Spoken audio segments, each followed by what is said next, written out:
now before I start, I want to make a small announcement. I have decided to start my own Facebook page so I can interact with you better and more efficiently, hopefully. So I can share not only video materials but some written exercises or maybe vocabulary items. I am very excited about that. The page has been created already, but nobody has liked it yet. It is called Let's Learn Ukrainian. Well, that's the most original thing I could come up with. You can find the link to this page if you are interested down below in this video, and also on my channel, you know, those small icons of Instagram, Facebook and stuff. So that's where you can find it if you press the Facebook icon. Hi everyone, it's me Oля here. Welcome to the new video in which me and you are going to talk about accusative case. But before we start learning, I strongly recommend that you check out the previous videos on cases that I have given you before, because for this case you might need the information given in that video. So I promise not to go anywhere while you are still watching. Just put me on pause and I will be waiting you.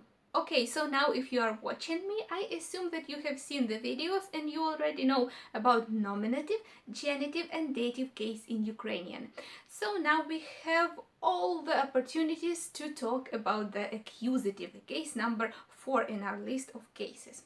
So first of all, accusative in Ukrainian is Знахідний відмінок. Знахідний відмінок. Знахідний.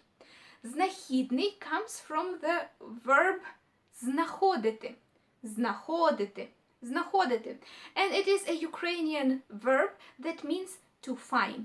And as in our previous videos, the name of the case would be your major clue about the questions that we have for that case and the usage of the case. So, знаходити means to find. To find what or to find whom. This would be our questions that we have for accusative case. For example, to find what? Знайти що? To find a pen. Знайти ручку. But to find whom? Знайти кого? To find a teacher. Знайти вчителя. Знайти кого? Вчителя. So the questions we have for accusative case are whom, кого, or what, що. Whom, кого, what, що. What is for inanimate objects, basically non-living objects, and whom is for animate, basically human beings and animals. If you have seen my previous video on dative case, I told you that dative case is mostly used for the nouns when they are indirect objects for the verb. For example, we had to give a pen to a boy. To give a pen to whom? To a boy. So a boy was indirect object and it would take dative case. So to give a pen to whom is an indirect object, but to give a pen, to give what?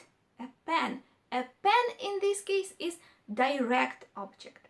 So if indirect object to whom is dative case, then direct object is accusative case. So let's think what kind of verbs are taking direct object. First of all the verbs that we were talking about in a previous video, because if it takes an indirect object, it has to take direct object.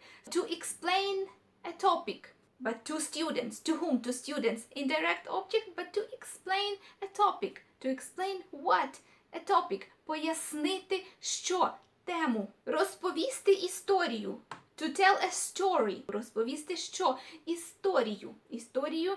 Accusative case. To give a book, but to a boy. But to give what? A book. Дати що? Книгу. Книгу, again, accusative case. Some verbs don't take indirect object, they only take direct object. For example, to have a son. Мати кого? Сина. To see what? A picture. Бачити що? Картину. To know whom? Світлана. Знати кого? Світлану. To teach whom? Students. Навчати кого? Студентів. To read what? A book. Читати що? Книгу. To read what? A newspaper. Читати що? Газету. To watch what? A film. Дивитися фільм.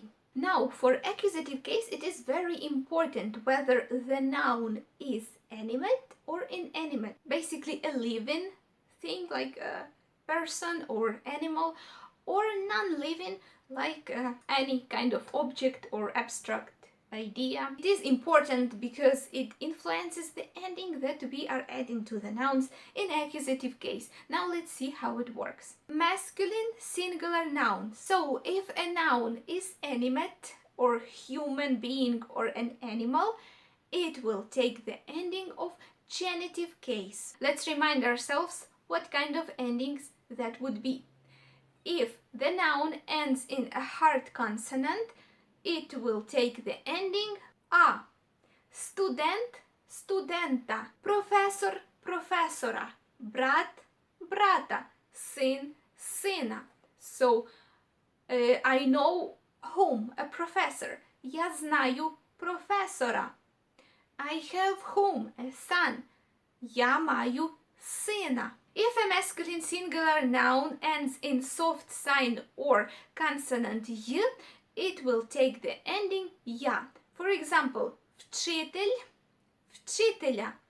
Сергій, the name. Сергія. So, I see whom, a teacher. Я бачу кого?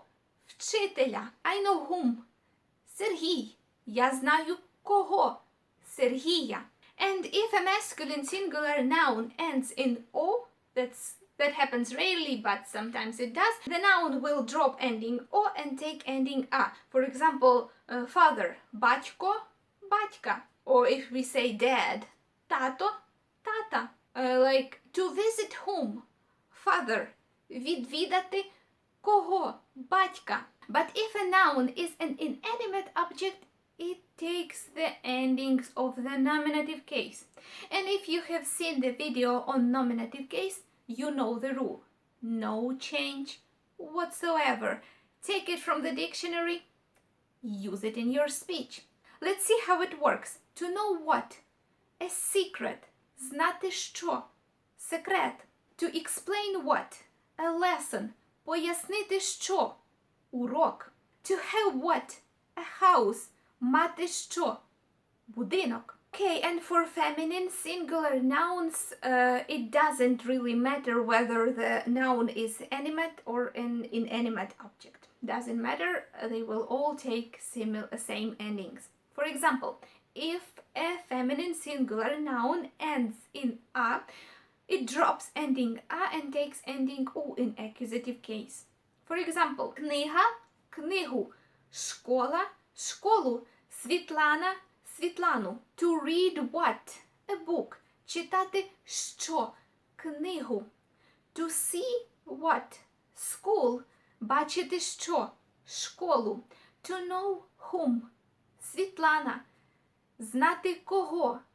Світлану. And the second case, if a feminine singular noun ends in ya, in accusative case it drops ending ya and takes ending you. For example, a shelf, полиця, полицю.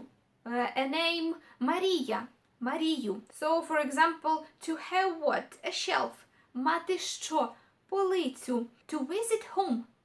Марія. Відвідати кого?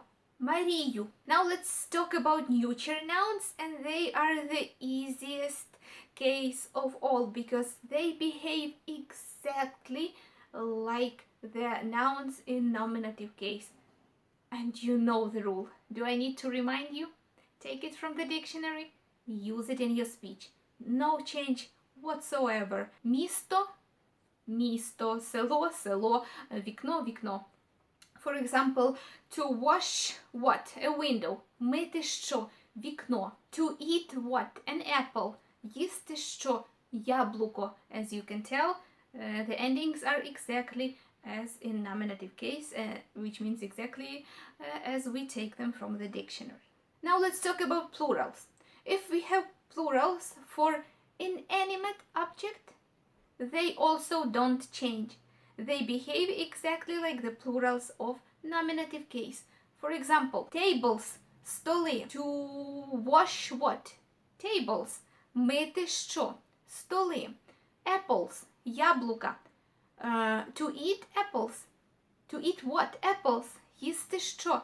Яблука. Let's think of something feminine. To read what? Newspapers. Читати що? Газети. And if we have plurals for animate objects, they behave exactly like the plurals in genitive case. For example, sons – сини. But to have whom? To have sons – мати синів. Daughters – дочки. To have whom? Daughters – мати кого? Дочок. Female friends – подруги. To have whom? Female friends – мати кого? Подруг. But male friends – друзі. To have whom? Friends, male friends – мати кого? Друзів. Подруг – друзів. Дочок – синів. Thank you for watching my video and I will see you in the next one. Bye!